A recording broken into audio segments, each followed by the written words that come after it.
Oh, wow. If you're wondering, somebody did make it from Tokyo, and that guy is there as well. Travis Kelce is in the building. The Chiefs are in the building. Look at that. Bring you best. Oh, man. Bring you best for Super Bowl Sunday. Yeah. What do you think of this, though? What do you think of the CMC? Oh, I mean, like he's serious. It's good. Come on. They're looking good. We're looking good. NFL Game Day preview. Voice not looking good. Allegiant Stadium, everybody. As you see the strip in the background, yes, Super Bowl 58 is finally here. Week 22, game 285, the rematch from 4 years ago, and we are thrilled that you are here with us at this very moment. The end of the football season, 6 months of nothingness ahead of us. Let's focus on this one. We are NFL Game Day Preview. We are presented by Travelers Whiskey. We are thrilled that you are here. I am just back from Vegas. It's also a sinus infection. I was not out partying last night. Oh, yeah. Oh, yeah. I was in bed at 9 o'clock watching the replay. PM. The replay on NFL Network. Daniel Jeremiah, Bucky Brooks of the Chiefs' last 2 Super Bowl games in bed under the covers, drinking water, I promise. Yeah. Yeah. I mean, no, we believe you. I do. Really do. Burn a candle at both ends. I didn't have a single drink last night. I did not. I could have had Traveler's Whiskey, but I did not. Okay? I am good. We're happy you're here with us regardless. All right, let's talk storylines here as we get into it. Give me the most exciting, DJ, storyline for you as we hit Super Bowl 58. Well, maybe it's just selfish for me, but personally it's about, can Kyle Shanahan get over the hump? Can he win that big game? He hasn't been able to do it. He's been able to get teams to this point. He just hasn't been able to finish. And that's just not even finishing the game totally, but literally the finish of the game. So that's the storyline I've got my eyes on. All right, remember they were down 10 in Miami in Super Bowl 54, or rather up 10 in the fourth quarter. Jimmy Garoppolo can't hit Emmanuel Sanders in the end zone of the deep ball. Maybe they put the game away. Obviously, they did not. The Chiefs then come back, and the 28-3 thing has lingered, obviously, for quite a while. Bucky, what's your storyline? Oh, it's about a Chiefs defense. This is the team that has not got enough credit for what they've been able to do. When I think about this defense, they're playing at a lights-out level. You talk about only giving up 13.7 points per game. They're holding opponents, snuffing them out, and they've been able to do it with a bunch of young guys in the secondary. How they perform against this dynamic 49ers offense, to me, that is the storyline. That is, they will determine whether the Chiefs win or not. The right answer is here. All of these are right answers. There's so many good storylines here. We've also had 2 weeks to pump this thing up, so we'll find one that isn't a good storyline. Mine is the Brock Purdy factor. Can we just for a second here embrace how cool a story this is? Everybody wants to rank the quarterbacks and question whether or not he's elite. Joe Flacco won an award, by the way, on Thursday night. Can we retire the elite thing? Embrace how cool the Brock Purdy story truly is. I'm sick of people trying to diminish it, trying to suggest that maybe he is just a product of the system or the coach. He looks like he's 15 years old. He's coming off a major elbow injury, and he's in his second season in the NFL. Come on, guys. The only quarterback to do it like this was Brad Johnson. He was a 9th-round pick, but he was in his 10th season. This guy is in his second. Real quick, the only thing harder than playing the position in the National Football League is evaluating the position of quarterback. When you think about, we're having these discussions this week about Tom Brady's 6th-round pick, Mr. Irrelevant, and Brock Purdy. You just brought up Brad Johnson. It is hard to identify this position, and it doesn't matter where you enter the league. It's what you've done, and he's definitely proven he's more than relevant. Or think about Zach Wilson, right? Zach Wilson was the 2nd pick in the draft. The owner, Woody Johnson, on the red carpet at NFL Honors on Thursday night, said, we didn't have a backup quarterback last year. Yeah. Talking about the 2nd overall pick in the draft. All right, which non-quarterback, we'll get away from them, do you think has the biggest impact today?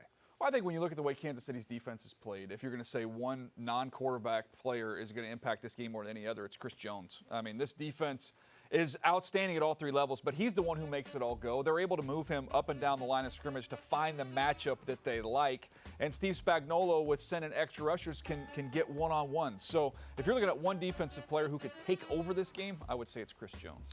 I'm going to go with Brandon Ayuk for the 49ers. And the reason why is if you come into this game and you're Spags, you're trying to figure out how can I make the Niners play left-handed. So I'm going to take away Christian McCaffrey.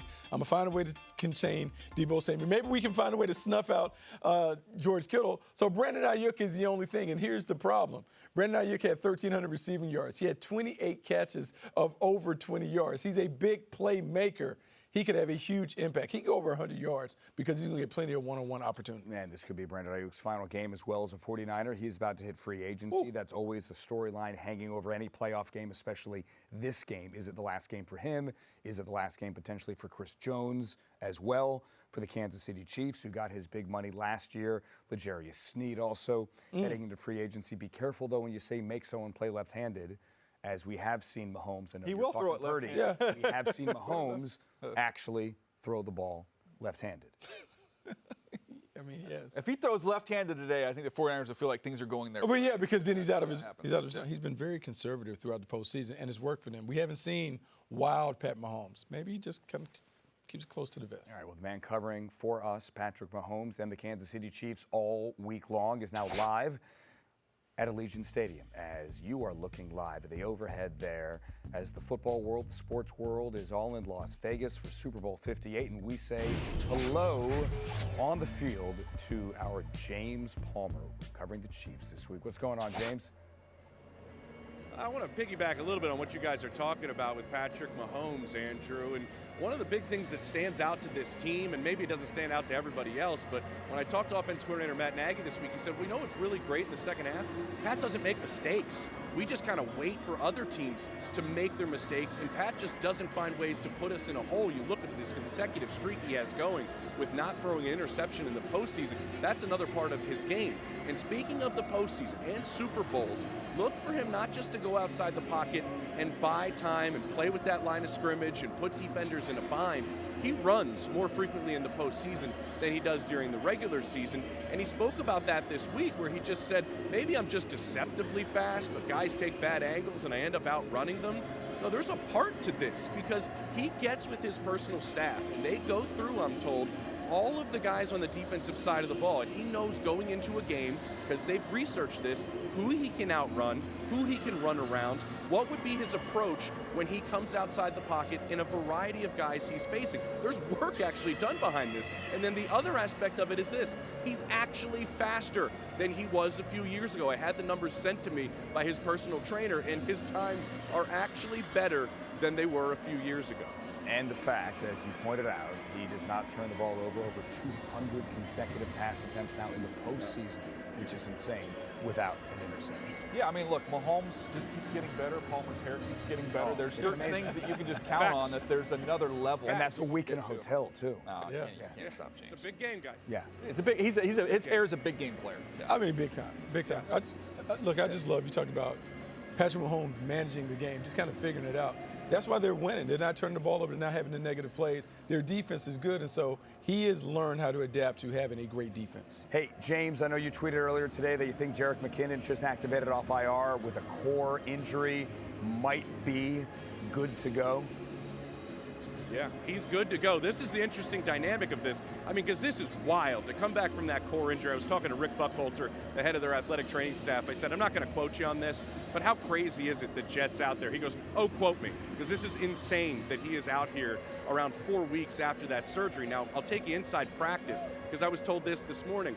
There was kind of arguments going on in practice going, why are we giving Jet all these reps? He's not going to play. Well, I don't know. Maybe he plays. Let's give him some reps. So they had a game plan kind of put in place for if he can't go, and then a game plan put in place for if he can go. And we know the IQ he has. I was just talking to Nagy a couple of minutes ago. He said it's just so important to have him on the field because he just understands everything that we're trying to do as an offensive football team. If you remember the slide, Andrew, he had right before the goal line in the Super Bowl, the church play a season ago.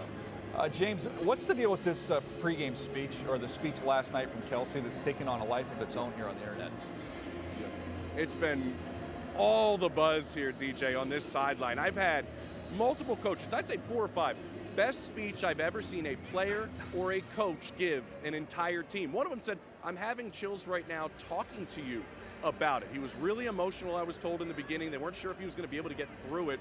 And then he kind of flipped the switch, and they were like, it was fire. Somebody described it to me like it sucked all the oxygen out of the room like a fire. He just owned everybody, going up and down the aisles, beating his chest. He brought up the fire alarm. This is kind of a fire theme to this. He brought up the fire alarm that went off at the 49ers hotel, where he's like, you think we need to do things like that to beat this team? I mean, it was remarkable in the eyes of all of these people, but I still can't find anyone that was recording it, which somebody had to, right?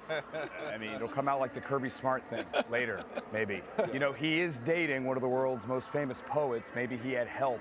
James. What? He had a speechwriter. Maybe he had a speechwriter. I think speechwriter. I think Scooter Braun owns the rights wow. right now, and then eventually they'll be able to re-record it. It is pre-game speech, Travis's version.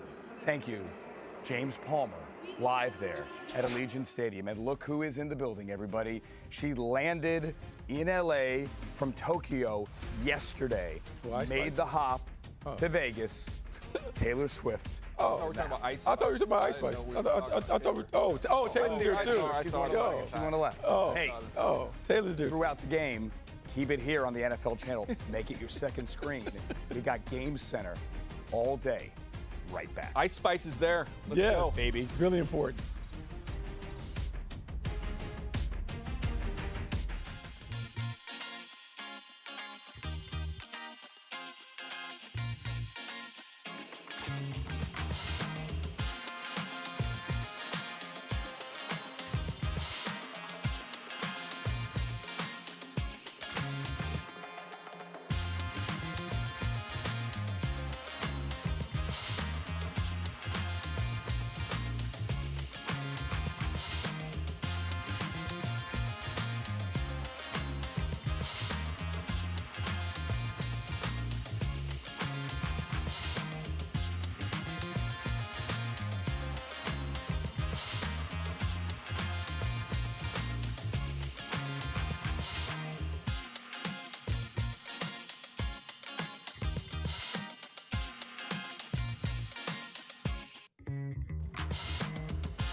So a lot has changed between Super Bowl 54 and now. Notably, Isaiah Pacheco is part of this conversation. He was not there Super Bowl 54. Now, granted, he was there last year as a rookie out of Rutgers, and he is certainly a big part of the Chiefs' game plan. You would have to think today, even with Jerick McKinnon come back, just comparing how these things have changed here. Rosters left and right, notable changes in the last 4 years. Also consider the fact as well that Charvarius Ward switched teams. Chiefs to the 49ers as we go to Allegiant Stadium here and welcome in our Steve White. Steve, it is a rematch in that Mahomes is here, the coaches are here, but this game feels a lot different. Yeah, I mean, a lot of things have changed over. You guys talked about Brock Purdy, some of the things, the Chiefs having a great defense, being known as a defensive team. But the biggest change is 49ers running back Christian McCaffrey. He was with the Carolina Panthers the last time these teams met, and he is the biggest individual threat who is a non-quarterback in this game. Now, in speaking with Chief Safety Justin Reed, he said we have to keep an eye on McCaffrey at all times because that's Brock Purdy's check down. That's his safety valve. But in speaking to people before the game, they're going to be using him some out wide and in the slot to try to get individual matchups so those Chiefs defensive backs can't get hands on guys and to keep them off balance through personnel groupings more than so much shifts in motions. So Christian McCaffrey, I think, could be the big swing vote and the big difference in the game today. Yeah, it's interesting, Steve. To me, you're talking about one of the guys who's the most difficult to tackle in space, going up against arguably the best tackling secondary in the NFL with the Kansas City Chiefs. And it's not just going to be McCaffrey. You think about getting Debo out in space and Ayuk and Kittle. This is a really strength versus strength. It is tackle breakers versus elite tacklers, Buck, and I think that can decide the ball game. Yeah, it can decide the ball game, but what I love about the Kansas City Chiefs in this game is their experience. Because you've been to this game, 4 times in the last 5 years, the game will not overwhelm them in terms of the pace of the game. You heard Andy Reid early in the week talk about how the game gets so much faster in the Super Bowl. But when your team just played it in a year ago, it shouldn't be a major adjustment. All these young guys, particularly in the secondary, I think they'd be locked and loaded but play under control when it comes to tackling Christian McCaffrey. When you say 4 times in 5 years, having just returned from Vegas, it seemed to me, Steve, I don't know if you agree, that there were a lot more Niners fans there than there were Chiefs fans. Yes. I don't know if it's fatigue. Yes. Maybe they've just spent all your, fun money, obviously going almost every year there. What would you say to the NFL world or the fan out there that might have a little bit of Chiefs fatigue? Well, what does that singer Taylor Swift say about haters gonna hate, hate, hate? I mean, look, savor the moment. Look, we like winners, but then we don't like winners. Tom Brady and the Patriots just went through this type of run. The Yankees have gone through it. The Celtics have gone through it. Now the Chiefs are doing it, but if you have some fatigue, you might want to get on the treadmill because as long as the Kansas City Chiefs have number 15, they are going to be in contention. So if you hate them because you're a fan of another team, maybe just have your team do a little bit better so you don't have to deal with the Chiefs. Yeah, the crazy part is, again, they're not going anywhere. And one of the things I think about Mahomes and where he is in his career, Buck, it's rare when you get to the point where you have all the knowledge and you can still play with the ability. Tom Brady extended that because of his ability to play late into his 40s. But now it's almost like he's getting these extra seasons in the postseason to just add to the experience while the talent is still elite and he's still right in the middle of his prime. And the interesting thing about the Kansas City Chiefs, normally we talk about to go deep and have these extended runs, you got to have an elite quarterback and an elite head coach. They have both of them. And now that the defense is up to snuff, the Kansas City Chiefs aren't going anywhere. They're always going to be in the conversation as a title contender, and so all the haters have to get used to this team being in the conversation of being a title list. Well, the teams in the AFC West need to step up, too, because they've got to challenge this Chiefs team that has owned that division. We'll see if We were talking earlier this week to Max Crosby, remember, and he said that he was rooting for the Chiefs because now he wants to knock them off as Super Bowl champions next year. So to your point, they're the champion until somebody goes and takes it from them, and he's like a Jordan or like a Brady, a roadblock in the way of some really good teams and quarterbacks in the AFC. That's a dope jacket, by the way. Yeah, that is a White's fantastic not jacket, messing around Steve. on Super Bowl Sunday. Is that pink? Is that salmon? Hey, it is salmon. It is salmon. This is what we call a sage green tie. I'm just happy you guys asked me to be on the show. I mean, I rock with you all weekend. I was waiting for a phone call and an invite, so I'm glad I got invited to the party, gentlemen. Always it means invited. everything. No, Steve, we're glad that we got invited to your party. All right, let's turn it what's around. up. Thank you, Steve Weitz there, All right. live in Allegiant Stadium, live in Vegas, ahead of Super Bowl 58. Let's get back to Patrick Mahomes. Earlier today on Game Day Morning, Good Morning Football's Peter Schrager sat down with the Kansas City quarterback. All right, you guys have been underdogs twice in these playoffs. You've had to win 2 road games. Now you're underdogs in the Super Bowl. How is this year different than some of the other Super Bowl trips? Yeah, it's been completely different, honestly. Just the way we had to struggle through the middle part of the season, battle through that adversity. I think guys did a great job of overcoming the challenges of that and kind of prepared us to be the underdog and to have to go up and put everything on the line and play these road playoff games just because we've kind of dealt with adversity throughout the entire season. Obviously, part of the story of the Chiefs season is that the receivers did struggle at times, and yet you had their backs. How did you stay positive and continue to give them support? Yeah, I think it wasn't that hard because you see how hard the guys work. When you see a guy that's come to work and he's getting the extra catches, he's doing the extra work on the side, I'm always gonna give him a chance because I know those guys are putting in the work every single day. You know, this offense has changed so much over the years, and yet the consistent pieces seem to be Andy Reid, Patrick Mahomes, and Travis Kelce. What about the three of you guys in a room and the dynamic between Andy, Travis, and Pat? I think it keeps everything so light. I think guys know that we're focused in and we're locked in, and we're all three of us are trying to get the best out of every single person. But in those right moments, if it's Trav or if it's me or if it's Coach Reed, we can crack a joke and take the pressure off the entire room. And that's just the personalities that all three of us have. And I think that's great for the team to know that you can still be great and you can still try to go out there and win Super Bowls and get Super Bowl rings, but you can still have a good time doing it as well. And we truly do enjoy coming to work every single day and getting to build this family together. You and Travis have been through so much together, and now here we are knocking on the door to a third Super Bowl ring. Obviously, the microscope is on him bigger than it was in previous years. Your respect level for the way he brings it every week and how he could still do what he does, despite a way bigger lens maybe from the media.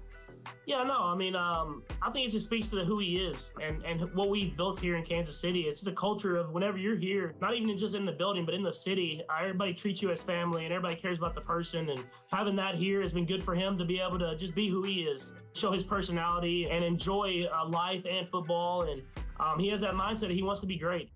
Niners come in, they have shown that they can now come back from deficits. They have shown that they've got the defense and now an offense that can match it. When you're looking at it objectively, 49ers, Chiefs, here we go again. What's your thoughts? Yeah, I mean, first, obviously for us at least, it's going to start with that defensive line. I mean, they got guys everywhere. So for especially offensive side of the ball, it's going to be trying to focus on that D-line. And the way Purdy's playing, we know we're going to put up some points. I played against these guys a couple years ago in the Super Bowl, and we barely were able to win that one. And they've all gotten older and better. I believe we've done the same. So, yeah, it's going to be a heck of a challenge. Patrick Mahomes, been here, done that, had the low-key flex as well as he shows up in the coat and tie and the suit. This was about 2 hours ago. He has a Super Bowl routine, right? It's not like, hey, I'm not used to this. He has a Super Bowl routine. Guys, the question on the screen is going to say, and I want to get it right, how many Super Bowl wins would make Patrick Mahomes the GOAT? All right? What would you say to that? I would say I'm going to reword it Okay. to protect myself. I'm going to say he starts getting involved in the conversation when you get 4. And I know the immediate reaction is going to be, well, Brady has 7, so until he gets to 7, he doesn't even belong in that conversation. But if we look at sports historically, we don't say Bill Russell is the greatest NBA player of all time. You need to get enough rings to get in the conversation. Michael Jordan did that. We'll have debates about LeBron, whether or not he's in that discussion as well. I think 4. I think now you have somebody who we would regard as the most talented player that's ever played the position with now some accomplishments to get into the argument.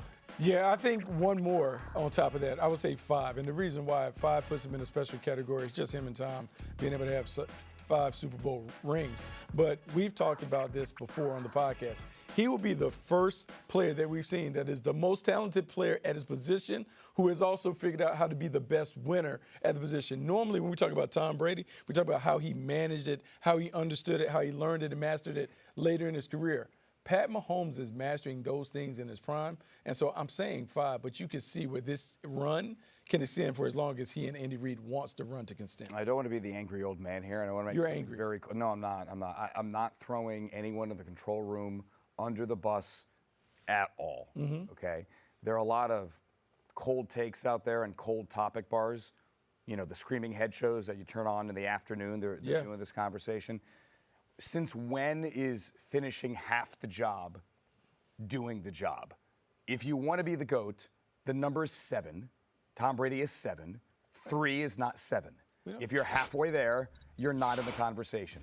You're not. We don't Yeah, call, I- yeah, we don't I call agree. Robert So, Ory to does go. Jordan not We don't get call the Robert conversation? Ory to go. Yeah. Yeah. Well, Big Bill Shot Russell. Bob is not getting compared to Michael Jordan. No, Okay? but I'm just saying, if you do the Bill Russell, Michael Jordan thing, then that would refute Get that. to 6. Sorry.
Hey everybody, you're watching NFL Game Day Preview brought to you by Travelers Whiskey. You're looking there at Allegiant Stadium. Looks like a giant Roomba, but once you're inside, it's one of the coolest buildings in the NFL, hands down. It is Super Bowl 58. You're watching the NFL channel here from right outside SoFi.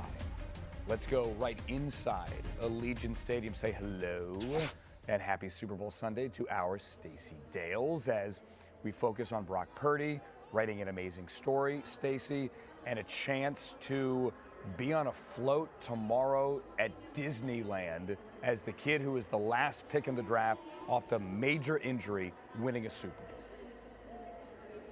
It really is a remarkable story, and some question, Andrew, whether or not he's ready for this moment. Every conversation that I've had with a coach or a teammate, they have told me the same thing. The common denominator with him is his maturity. It's like he's been in the league for 10 years.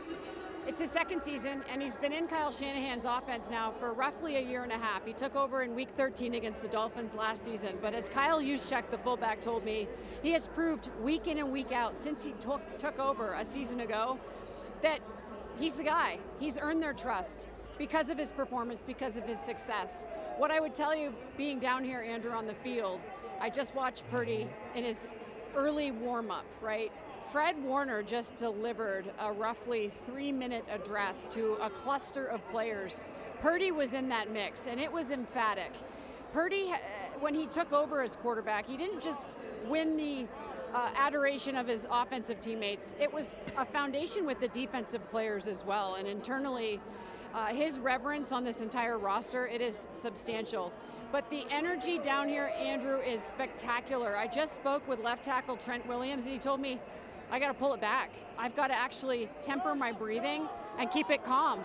Because as I said, Trent, you don't want any false start penalties out here in the Super Bowl. And he kind of laughed and said, exactly. It's really intense, Andrew, right now down on the field. All right, amazing. Thank you, Stacey Dales, live there at Allegiant Stadium as Fred Warner tries to pump up that crowd here. It's not about the intensity in the first half. It's really about the intensity when it comes to Kyle Shanahan on these big stages here of late in the fourth quarter. These numbers are not good. We know the 28-3. We know the fact that they had a 10-point lead against the Chiefs in Super Bowl 54. It seems like a different world. It was right before COVID. I mean, it seems like 1,000 years ago, but that game happened. And maybe if Jimmy Garoppolo hits Emmanuel Sanders and Brock Purdy is not even part of this conversation right now. Sliding doors of the NFL, things change. That said, how do the 49ers make sure, DJ, that does not happen today? Well, don't take a sack when you're in field goal range. Okay, New England that's Patriots. part of it. That would be, you know, if we're going to go back to the previous Kyle Shanahan experience. But to me, when you look at the way they need to finish these games, I don't think this is the way you coached against the Chiefs team of 3 or 4 years ago, where it was always, hey, 7's not 3s. You need to be aggressive on 4th down. You need to run up a point total because you know the Chiefs are coming. Buck, I feel like in this one, you get in scoring range. Hey, let's not turn the ball over. Let's get points. If we keep getting points on these drives, we mix in a 7 here or there with the 3s. That's kind of the way to beat this Chiefs team. Yeah, championship games, more games are lost, not won. And so for both teams, it's about making sure you don't give the game away. Turnovers and big plays allowed, penalties and those things, but also taking advantage of the points when you have those opportunities. I know we're in a very aggressive era where analytics are saying go, go, go. But Kyle Shanahan has to figure out, when do I want to push the envelope? When I want to bring it back? And what he has to avoid more than the players, he can't scoreboard watch. In the fourth quarter, because of the history, it's a natural tendency to just kind of wish the game away. He has to make sure that he keeps calling the game as if he's in the middle of the first and the second quarters. Still want to be aggressive while remaining aware of the clock and situation, but he has to be able to do it. He also has a closer in Christian McCaffrey he didn't have last time. Right, so exactly. that's the person who can close out a ball game. Kyle's thing is always get ahead through the pass, close it with the run. Let's see if they can do that. But part of the problem against the Patriots was that they didn't go to the ground game enough with the Falcons. Obviously, they blew that lead. I mentioned before, obviously, you've heard it before, Brock Purdy was picked 262. Just think, if he hadn't been picked, if they signed him 10 minutes later as a free agent, he would be eligible for a contract right now. He'd be hitting free agency. Kurt Warner was undrafted. A lot of two people have linked their two stories. So we sent Kurt to talk to this Niners quarterback. Sometimes the season can come at you fast, and you don't get a chance to kind of stop, smell the roses. Have you had your "we're going to the Super Bowl" moment where it's all kind of sunk in? Yeah, within probably A couple hours after the game ended, you know, sort of just enjoying, you know, the whole celebration with everybody on the field, family, friends after. Now it's like, you got to get ready to head down there and, you know, get ready for the Chiefs. Championship game, you find yourself down 17 at half. I know George Kittle comes over to you and says, I can't wait to say, they had us at the half when the game is over. What were you thinking when he said that to you? I mean, George is always an upbeat guy, so it's cool, you know, to know that, you know, that's his mindset in that moment. And for me, I needed to, you know, sort of hear that from a teammate. And when he was saying that, I was still all serious. I'm like, okay, yeah, I get it, George, but dude, we're down 17. Like, yeah, let's go. I know you've played the Super Bowl in your front yard probably a million times. Here's a scenario. 5-yard line, last play of the game, you get one throw. What's the throw, and which one of those guys you throwing it to? Am I allowed to say that right now? Yes, you are. You got to say that right now. Oh, man. I'd probably do Brandon Ayuk on some kind of high breaking in route where it's one-on-one, I could put it up. I know he's got the length and hands. But honestly, all my guys, I trust all of them, so. I know you're a fan of the quarterback position. You're going to be playing against one of the best of this era in Patrick Mahomes. What do you admire about the way that he plays? Man, he's a competitor. You know, you gotta tip your hat to that. He's been in so many big moments, and he's followed through with all of them. And so you respect the heck out of that. The way he makes plays off schedule, he's just fun to watch. He's electric. And so, you know, to be able to say I get to play against him in the Super Bowl, man, what an honor. All right, fill in the blank for me. If the San Francisco 49ers are going to win Super Bowl 58, Brock Purdy must what? Man, can I say do my job?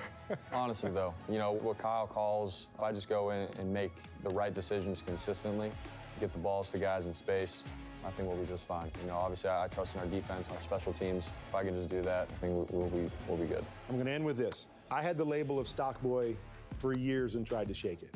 You've got the label of Mr. Irrelevant. Do you think if you bring home a Super Bowl title, that will be enough to rid you of that label, and now Brock Purdy can just be a really, really good NFL quarterback? Man, we'll see. We'll see how the world reacts to it. But honestly, it sort of, you know, keeps that chip on my shoulder, which I love. But at the end of the day, I am who I am. You know, I don't think of myself as Mr. Relevant or anything like that. So it's something that the world can see, and at the end of the day, I'm thankful for how it's all played out. Interesting. Time for Road to the Super Bowl, presented by Traveler Whiskey, as Kurt Warner sits down with Brock Purdy, and we see a couple of hours ago, Purdy showing up no tie for the Super Bowl. Christian McCaffrey has the pinstripe and the gangster look there. Guys, I don't think he's going to shake the label, even if he does win. I wish that he could, but I think we're going to have some of the same silly narratives again next year because people love to doubt him. How do you think Purdy's going to do today? I think he's going to be fine. I just haven't seen any evidence of his, you know, heart rate getting out of hand in any of these games. I know he didn't play as well as he wanted to in the first half of the first two playoff games, but he was able to maintain his poise and deliver and make the plays when they were needed. Did it look like nerves in those games? No, even one when was weather. Even like his scouts, and Bucky does the same thing. Like when you're watching TV, you'll see. I'm looking at the close-ups to see. I want to see, like, is his neck, like, is it pulsating? Is this big? Yeah. It doesn't feel big for him. He's just got a real calm, poised demeanor about him. And I think he's also got the ace in the hole with Christian McCaffrey that he's going to allow him to get into the flow of this game. This is McCaffrey's first time on this stage too, Buck. And I go back to his time at Stanford. Remember the Rose Bowl? Yeah. Against, I think it was Iowa. I think he had 172 rushing yards, had over 100 receiving yards. He broke the all-purpose record. I mean, like, this is not just Brock Purdy's first time on this stage, and I'm not worried about him. No, I think for all these guys, there's so much talent around Brock Purdy that he's going to be fine. And that's not being disrespectful, kind of labeling him the game manager that everyone likes to put the tag on. But he has a lot of weapons around him. He doesn't have to do much. It's almost like being one of those point guards for the Showtime Lakers. Like, just get the ball to the playmakers. Let them do all the heavy lifting. The one thing that Brock Purdy has to guard against, don't try and out Mahomes, Pat Mahomes on the other side. You're not competing against Patrick. Don't Yeah. get caught up in trying to win this one-on-one shootout, trying to prove himself. I don't think he will. He just has to play his game. If he plays his game, that's going to be plenty good enough for the Niners to win. Was watching, I told you, on NFL Network last night when they replayed the Chiefs' last two Super Bowl appearances, and there's one of George Kittle, obviously, Super Bowl 54, where he's standing on the sideline at the end when they realized they lost. And he kept saying, I'm going to get back here. I'm going to get back here. I'm going to get back here. Now he is back here. Do not underestimate his Super Bowl experience on this stage as well. Chiefs have been here. but a lot of the key Niners have been here as well. And you are there coming up as well. We're going back to Vegas as we get closer to kickoff, and you watch NFL Game Day Preview presented by Traveler Whiskey on the NFL Channel.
Chris Jones sits in his room and plays Xbox for road games all day long. It's a sparkle theme today. Yeah, it is a sparkle. Is he going shirtless? Yeah.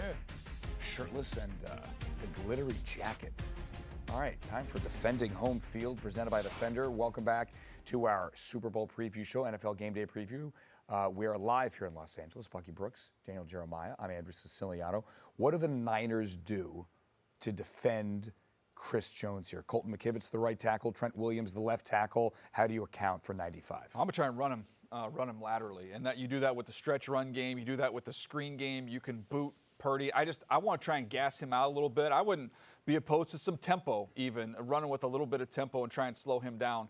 But eventually he's going to get home. He does it every game. And to me, Brock Purdy, 2 hands on the football is going to be essential because you can live with sacks. You do not want turnovers. So that's something to keep an eye on. Yeah, look, it's going to be tough. It's a tough matchup because Chris Jones, they will allow him to line up wherever he sees the favorable matchup. So you can't really game plan for that. But you got to make sure you minimize his impact. He is the one player on their front line that can absolutely take over the game. You cannot allow Chris Jones to go bananas. Can I just make a quick prediction? Yeah, go. Quick?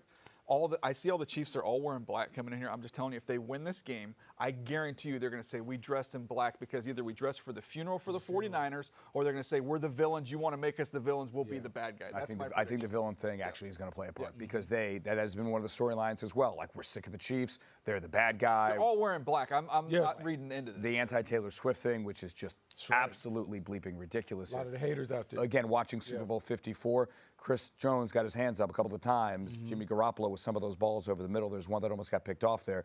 Obviously, he's great at deflecting passes at the line of scrimmage. Keep an eye on that certainly as well today. All right, flip it around here. Niners, they have paid their linebackers, Fred Warner, Dre Greenlaw, those guys can play. How do they factor here against Travis Kelce? Well, if you have a playbook and you have the section where it has all your different zone coverages, we're gonna open up that binder. We're gonna take those out and we're gonna throw those away, because if you play zone against Travis Kelce, you will get what you deserve. He torches zone because him and Patrick Mahomes are on the same page. You got to have somebody to get on him at the line of scrimmage if you can, and you're going to have to dedicate bodies to him in man coverage, Buck. I've seen it with my own 2 eyes. I call the Charger games. They played zone. He had a buck in the first half. They came out and they challenged him, and, man, they had a little bit more success in the second. Hold on. They played zone even though they had Derwin James, who they drafted to erase Travis Kelce? Correct. Is that right? Okay, cool. Thanks. Okay, so here's the problem with the strategies of the 49ers. The 49ers play zone 77% of the time. They Better got not 20 today. interceptions in zone. When you look at the quarterback, Pat Mahomes, there's a stark contrast in terms of how he throws the ball versus man against zone. Against zone, he's more likely to have, 10 touchdowns, 10 interceptions?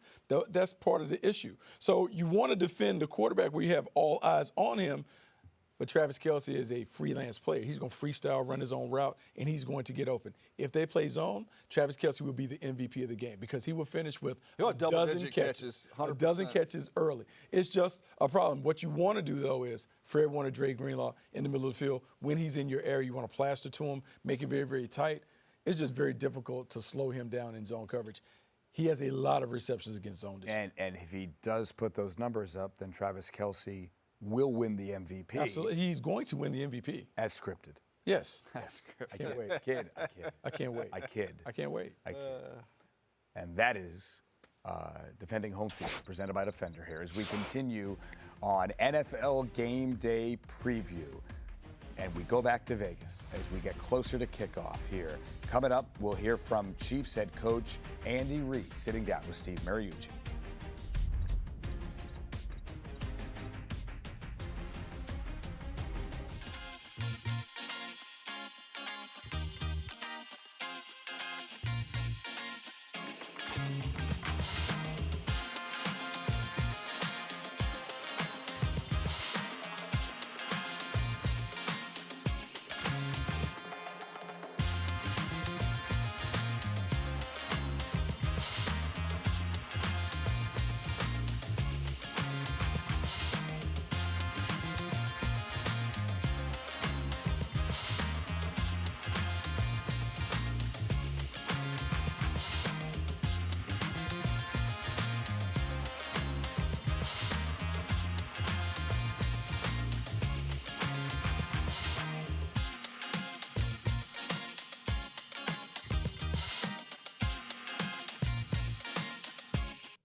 It's NFL Game Day Preview, friends. I can't believe the Super Bowl is in Vegas. I've said that 10,000 times. I'm going to say it 10,000 more. But Super Bowl 58 is right around the corner.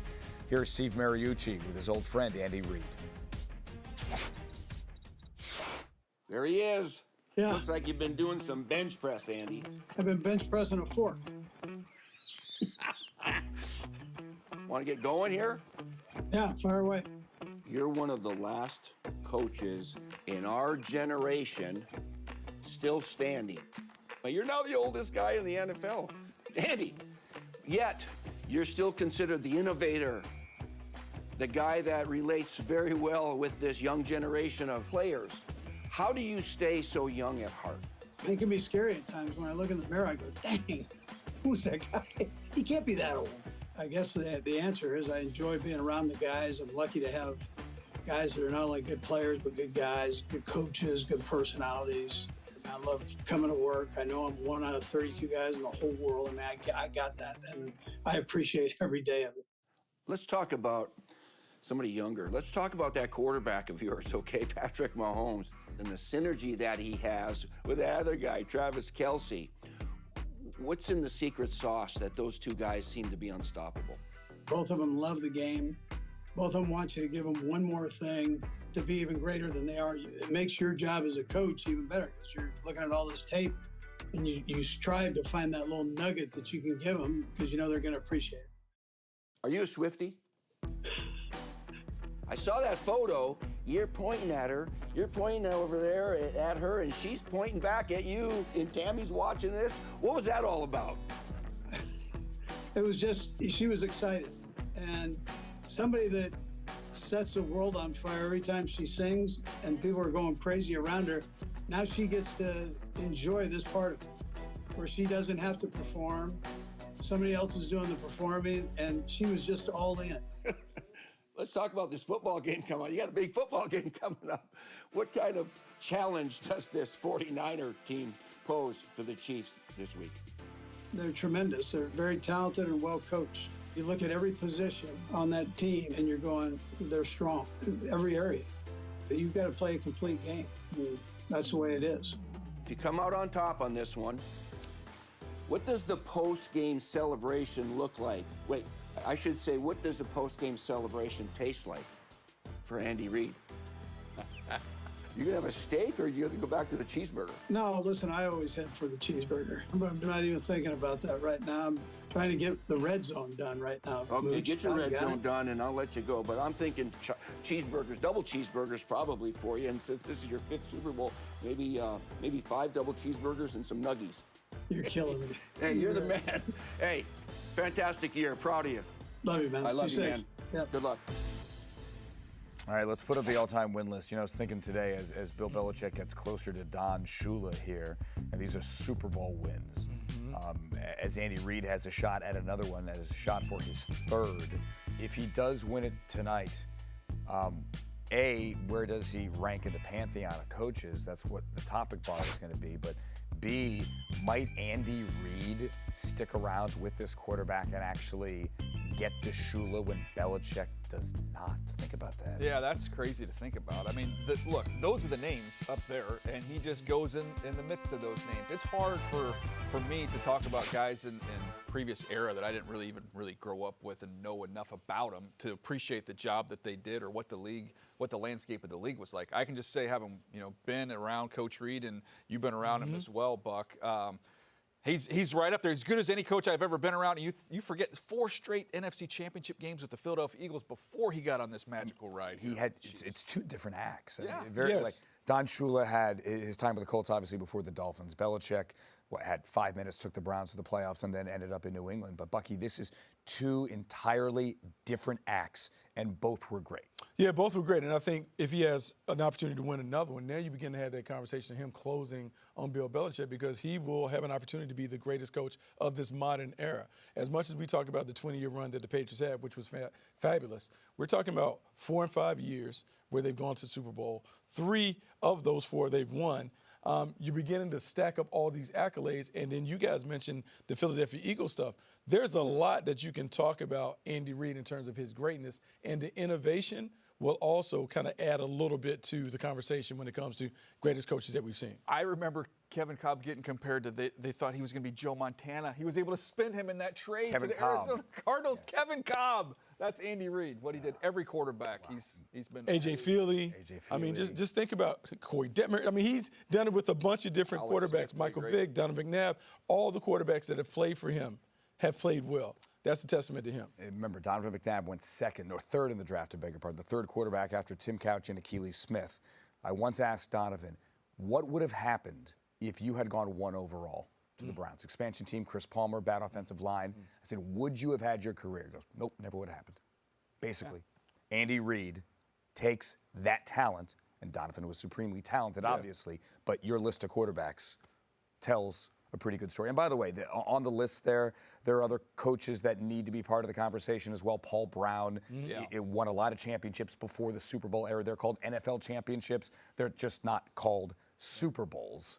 We've only had 58 now of those. All right, next up, if the Chiefs want to win, DJ, they need to what? Fill in the blank. I think they need to just be patient, run the football. I mean, it sounds weird when you have the best player on the planet in Patrick Mahomes, but this is their formula. This is how they've been winning games this year. It has been their defense leading the way and Patrick protecting the football and Pacheco running really physical. I would add, look, not just running the ball with Pacheco. I think you'll see Mahomes run the ball a lot more in this game as well. Well, in line with that, I think it's all about not beating themselves. We call it the DBOs, don't beat ourselves. Penalties, turnovers, big plays allowed. If they minimize those aspects, and that's what they've done really well in the postseason. Only 2 sacks allowed, not a lot of negative plays, and no turnovers.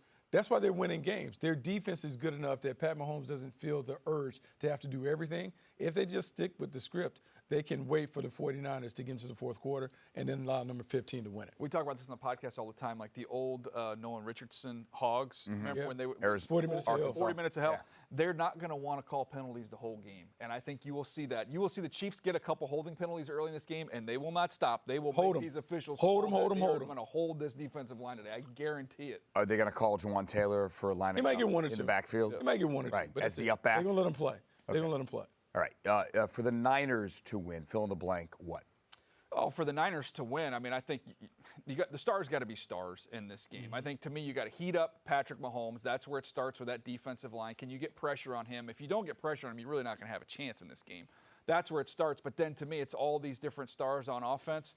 Breaking tackles. I mean, that's the key to the game to me when you look at it. You've got tackle breakers for the 49ers, and you've got excellent tacklers in the Chiefs, whoever wins that matchup. It's about the San Francisco 49ers playing bully ball. When you talk to coaches around the league, they talk about this team being the most physical team in the league. They have to play to that. That means they need to run the football. They need to play very physical and violent on defense. I mean, effort has to be a conversation. We'd like to see Chase Young and Nick Bosa run to the ball and see if they can finish. But when they get there, they have to get there with bad intentions. This has to be the most physical game that the Kansas City Chiefs have been in this season. And it has to be physical from the jump. Cannot wait. The Lions were the more physical team for the entire first half. And that's when we saw Chase Young jogging. Yeah. I want to go real quick. Do you remember the Seattle Super Bowl when it was Denver Broncos and the high-flying offense? Of course. And I believe it was Cam Chancellor early in that game. Yep.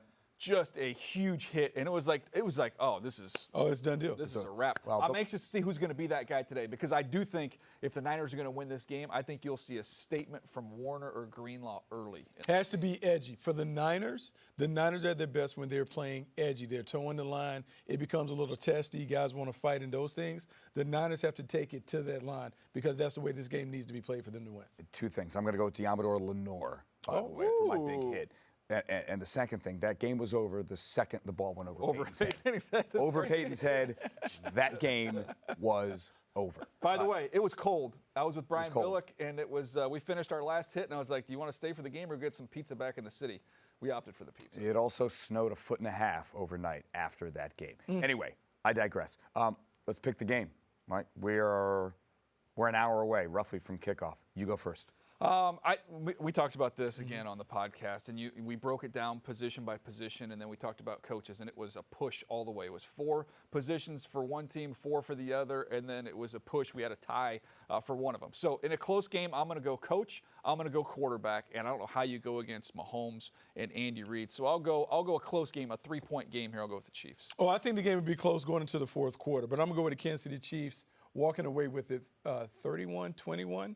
I think Pat Mahomes delivers the dagger with under 3 minutes left to put the game away. The Kansas City Chiefs Super Bowl experience makes a difference, particularly when you have number 15 and MVP. All right, so I'm going to take the 49ers here. However, we're hedging our bet. However, I don't have a lot of faith in it because, like you said, you bet against the Chiefs.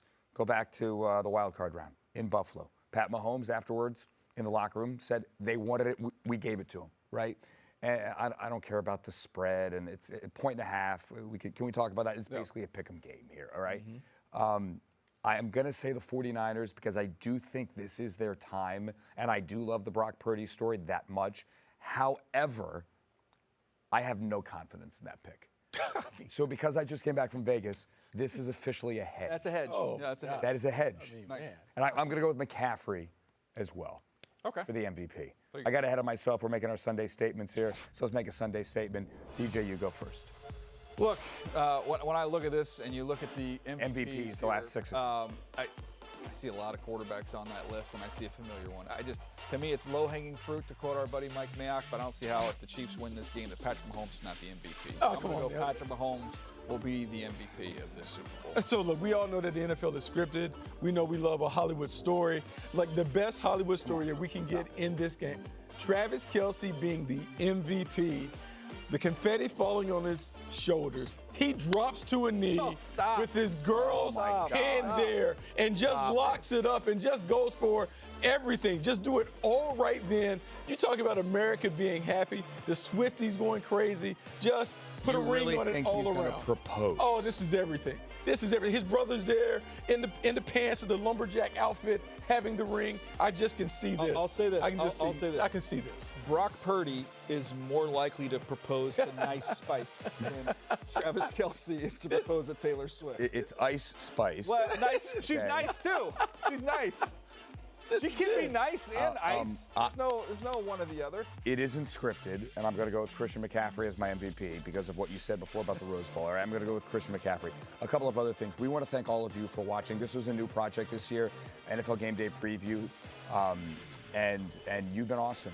We've been here on YouTube on the front of NFL.com, on the NFL Fast channel, on all your streaming devices, your connected televisions. We want to thank you for watching for all 22 weeks. The people behind the scenes are Madison Sanders, Jason Kleinman, Matt Schneider, and Drew Christensen directing. We have Justin Masello as our researcher, an Eagles fan here who can't come to grips with the fact that Andy Reid may win another Super Bowl.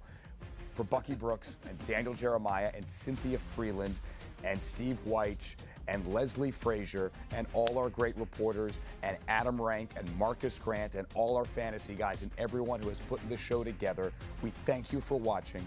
My name is Andrew Siciliano. I promise when we're back next year or when I'm back on Total Access on NFL Network tomorrow, I will have a voice, okay? 9 o'clock, or your right? money back. 9 p.m., sure. Enjoy Super Bowl 58. So long, everybody.